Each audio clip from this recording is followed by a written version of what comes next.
Hello everybody and welcome back. We're going to be talking about 5 more free adventures from the DM's Guild that you should have on your table. And before I get into it, if you guys have any comments for the adventures I'm about to go over or any I should review in the future, please leave it down here. But other than that, the first one is The Cult of the Dragon, written by Jono Brownrigg, and it's a 3rd level adventure, and it's actually a addition to the Icespire Peak adventure. In the small town of Fandalen, a group of brave adventurers discovered an intriguing quest on the Fandalen job board. The mission to eliminate the nefarious cult of the dragon from its stronghold in the long-abandoned Cragmaw hideout. The hideout, located west of Fandalen on the Tribor Trail, had once been a raiding post for the Cragmaw clan of goblins. However, the hideout had remained deserted since the defeat of their leader, Clark, until the cult of the dragon recently took up residence within its depths. As the adventurers set out on their journey, they noticed fresh cart tracks near the hideout,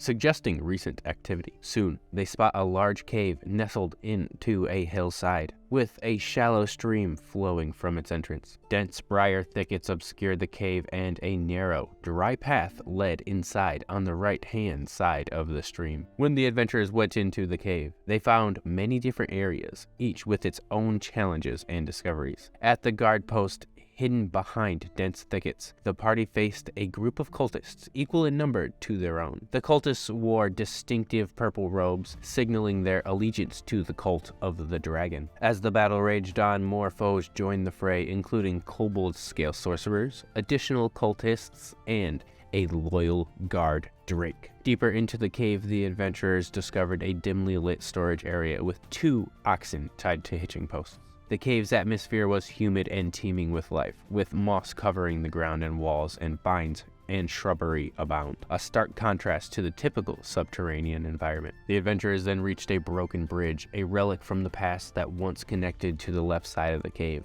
The fractured path was impassable because of thick moss and vines had overgrown what was once a solid wooden structure. Continuing their journey, the party came across an area of small pools of water, which flowed from beneath the cave wall and down the stream out the cave. Light came from the south, leading the explorers to the most essential part of the hideout, the hatchery. As they approached the hatchery, the adventurers observed a cult fanatic and 1 cultist for each party member. If the cultists had been alerted to the adventurers' presence, they would have to prepare for battle. Otherwise, the fanatic could be seen reading a tome while the other cultists sat around a fire, eating and conversing. The adventurers would also meet a green dragon wormling named Toxicane in the hatchery. Toxicane was related to the dragon Venom Fang. Toxicane joined the combat in the 2nd round, fiercely defending its territory.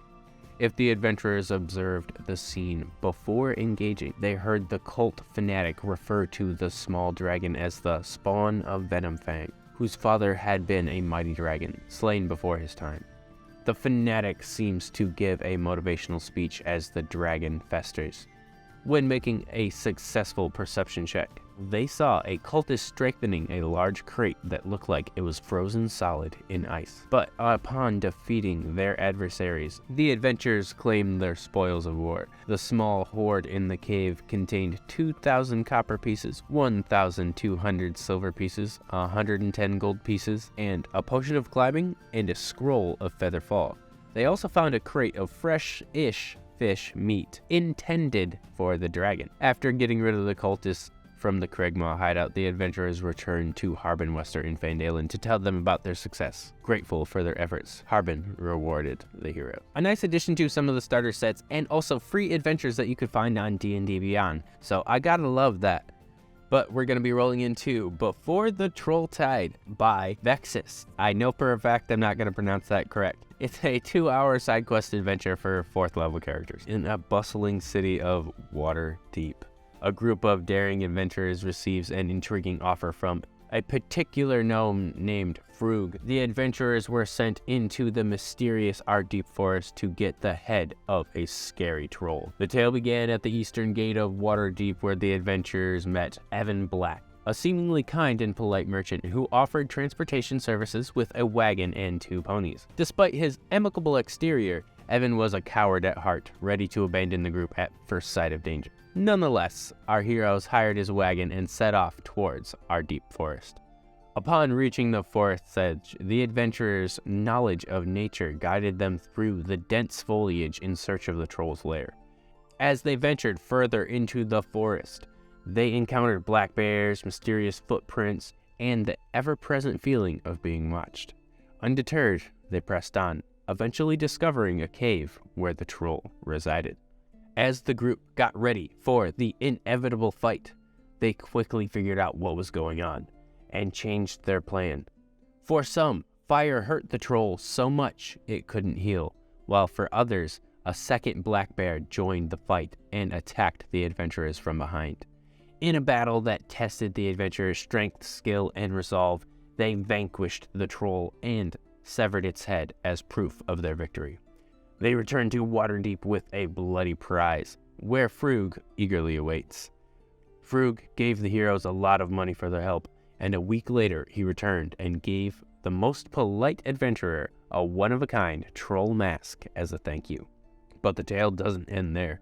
During their time in Waterdeep, the adventurers stumbled upon a side quest, a shopkeeper who had run out of pony hair and griffin feathers.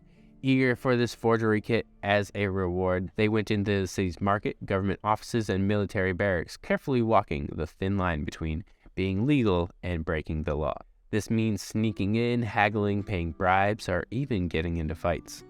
As the sun went down on the city of Waterdeep, the adventurers brought the wanted ingredients back to the shopkeeper. With the forgery kit in hand, they rejoiced in their success, ready to embark on the next great adventure. So what did you guys think of that one? Another short one, back to back. The last one was actually only 3 pages, but I bet you wouldn't have known. This one is another great addition if you were going to run Waterdeep. I think we've already got 1 or 2 Waterdeep stories in the bank as well, so be sure to check those out. But next up, we've got Be Seen by Nobody by Mauro Gauss. We've heard of him before, but this adventure is made for levels 4 to 5. In the far reaches of the Great Sea, there existed an island known as Isatek. The island was notorious for its treacherous storms and the curse that had befallen it. However, within the storm's tempests lay a tale of adventure, bravery, and cunning. A group of adventurers drawn by the allure of the mysterious island set forth on a perilous journey. Their objective was to defeat the monstrous Chorn, whose existence had cast a dark shadow over the land, and to calm the storm surrounding Istek. Little did they know the challenges ahead and the puzzles they would have to unravel. As the group climbed to the top of the island's mighty volcano, they discovered a breathtaking shrine. This sacred place was adorned with gemstones, gold plating, and a glass dome that allowed sunlight to pour in. Inside the shrine, they found Gina, a beautiful figure trapped within a transparent casket and held in a magical stasis spell. The adventurers could sense a connection between Gina and the curse plaguing the island. As they looked at the casket, a seagull that seemed harmless sat atop of the enclosure and watched the group. The atmosphere grew tense as the adventurers felt the weight of the mystery they were about to unravel. Suddenly, a deep rumble echoed through the shrine, and a massive eye peered through the glass dome. Observing their every move, the group quickly understood that they would have to confront Chorn, the behemoth responsible for the curse. Chorn's body was twisted and disfigured, with only one functioning eye that could see through the eyes of the island's more gigantic creatures. This battle would not be typical. Instead, it would require the adventurers to employ their wit and resourcefulness. Our heroes devise a plan to evade Chorn by traveling to the other side of the island, to the small town of Donta, once home to the upper class of Istek. The city now lies in ruins, being aware that Chorn could use any creature they came across to find them. The adventurers cautiously explored the desolate town. In Donta, they found a multitude of opportunities to weaken Chorn. They explored an academy of arts, an alchemy lab, a mage's tower, and even the ruins of a royal vineyard. Using their surroundings intelligently, they set traps and ambushes by using the environment to their advantage. The battle raged on, with Chorn pursuing the adventurers across the island, determined to devour them. Yet, the hero's resilience and ingenuity shone through as they fought against the odds. They gratefully whittled down the monster targeting his limbs and eye, until finally emerging victorious. As Chorn lay defeated, his form reverted to that of a human. With his dying breath, he thanked the adventurers for releasing him from his torment. The group found Chorn's magical crown among the battle ruins. It was a sign of power that made the person who wore it look scary at formal event. The island of Istik, now liberated from Chorn's curse, became accessible to the outside world. This change was noticed, and soon pirates and scoundrels from across the Great Lakes sought to plunder its wealth. The brave adventurers were left with a choice: join the pirates in their quest for treasure, or to make their escape, or even stand against the wrath of the new pirate king. So this could be a really cool adventure, especially if you wanted to have it be like, oh man, now the crux of the campaign is starting. We really need to fight Blackbeard, or, insert X pirate here. But I like that one. It could be pretty fun. And we're going to be running right into the very next story, A Visit from the Stars by J.D. Jonti, a 4th level adventure for 4 to 6 characters. A group of brave adventurers set out on a perilous journey deep into the heart of an ancient jungle. The mood was tense, and the adventure theme centered around sacrifice, loyalty, and the protection of a sacred tradition. Professor Albert Whiskers, a wise scholar, led the adventurers, each of whom was skilled and unique in their own right. He had tasked them with a vital mission: to find an egg-shaped boulder in the center of a vast, untamed crater. After days of journeying through the treacherous jungle, the group finally reached the edge of a clearing, and the heart of which lay the mysterious egg-shaped boulder.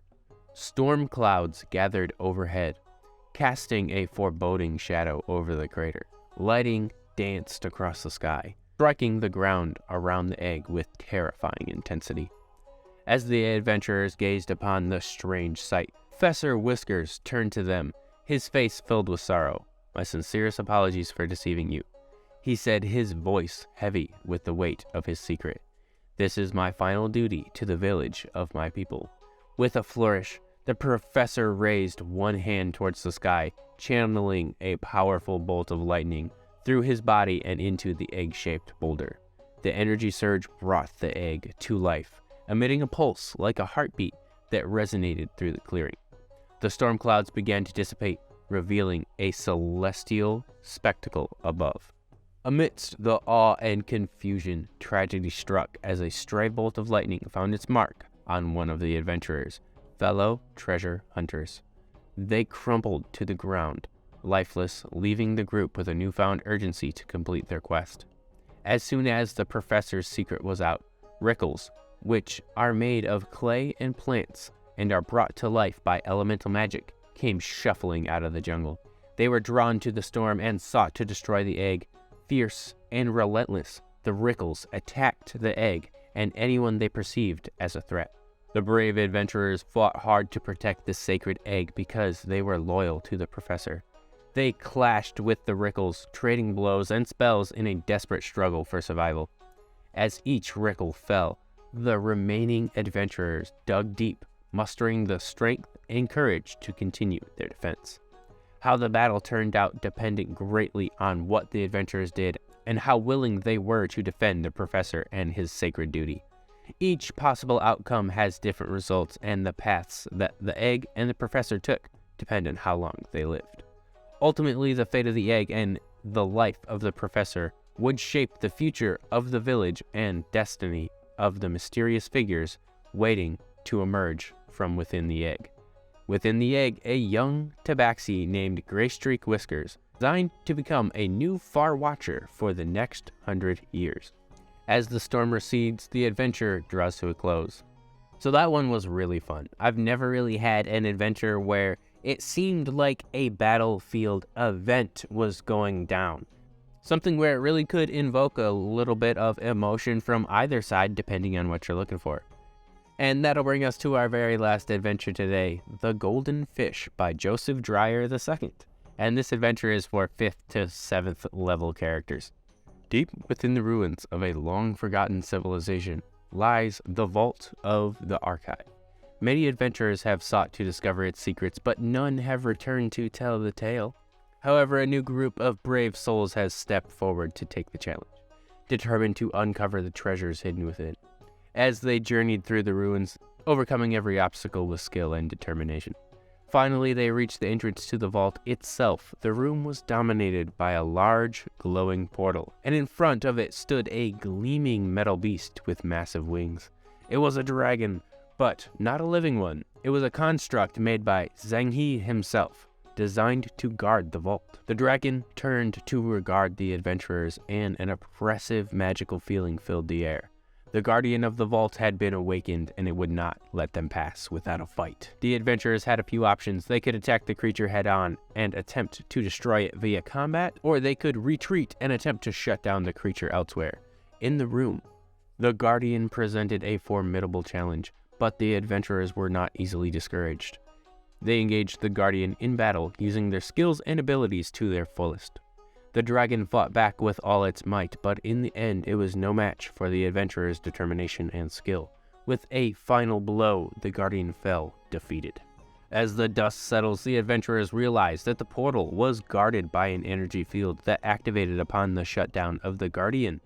They had two options for shutting off the field: accessing the controls in room 5 or completing the circuit puzzle within the room. The sidewall contained a massive stone circuit panel that was directing the flow of magical energy to the energy field. The adventurers had to shift the stone tablets so that the circuit ended on the floor by rotating the central panel. This would shift the magical energy into the ground, dissipating the portal. With the Guardian deactivating the magical field, preventing teleportation in the archive, and the adventurers felt the change in the air. Finally, the adventurers had made it to the vault itself. The room was massive, filled with piles of gold and gems, magical staves, and many other items. However, their eyes were immediately drawn to the pedestal at the center of the room. Sitting on top of it was a crystalline orange statue of a fish, which gleamed in the darkness. As they approached the pedestal, the air around them began to crackle, and a hooded figure appeared from behind it. It was the king's high court mage, Callus Ravenheart, who had come to claim the treasure of the vault for the glory of the Dark Lord Bane. Callus attacked the adventurers with all his might, using his dark magic to summon a fire elemental to keep them at bay. The heat of the elemental caused pieces of treasure and gold to sizzle and melt, dealing additional damage to those caught near them. The adventurers fought back with all their strength, determined to stop Callus and claim the treasure for themselves. Callus realized that he was outnumbered and outmatched, and chose to retreat. He used a magical ring to summon dark energy and vanish, appearing 15 feet towards the direction of the golden fish. As Callus walked towards the golden fish, the adventurers pursued him, determined to stop him. They had to act quickly, either killing Callus and ending his threat for good, or disabling him, enough to stop him so that he could be taken as a prisoner to be presented to the king. However, if Callus reached the golden fish before they could stop him, then he would touch the fish and suddenly disappear into a blaze of dark light, and the players would be too late to stop him from achieving his ultimate goal. But if the players managed to defeat Callus or disable him enough to stop him, they would have prevented him from using the power of the golden fish for his own purposes. Either way, the players would be faced with the realization that there was no exit portal in the vault room, and they were locked in with the immense treasure they had just found. As they approached the pedestal, the air around them began to crackle, and a dark figure emerged from behind it. It was the king's high court mage, Callus, cloaked in darkness and wielding a staff, with a mad grin fixed upon his face. He declared he finally succeeded in obtaining the secrets of the Witch King, and he would not allow the adventurers to leave with any of Zengi's treasures. No matter the outcome of the battle, the adventurers found themselves trapped in the vault room with no exit portal. However, they soon discover a hidden portal platform that could be activated to transport them outside the ruins. The portal allowed them to carry only a limited amount of treasure, but the golden fish itself was a priceless artifact that could impart knowledge of the other planes of existence to whoever touched it. The golden fish offered its power to each party member, but accepting its blessing required a verbal "I accept" from the adventurer. Those who accepted were immediately subject to an automatic localized plane shift effect, which took them to a random plane of existence. The adventure was a success, and the adventurers emerged from the ruins with valuable knowledge and treasures beyond their wildest dreams. But that's a crazy adventure, y'all. You could end up in a completely different plane of existence with knowledge beyond your imagination. That sounds like D&D to me. And if you guys like those adventures, make sure to tell me which one you like the best. If you tried them, make sure to tell me what you thought when you tried them, and I'll see you later.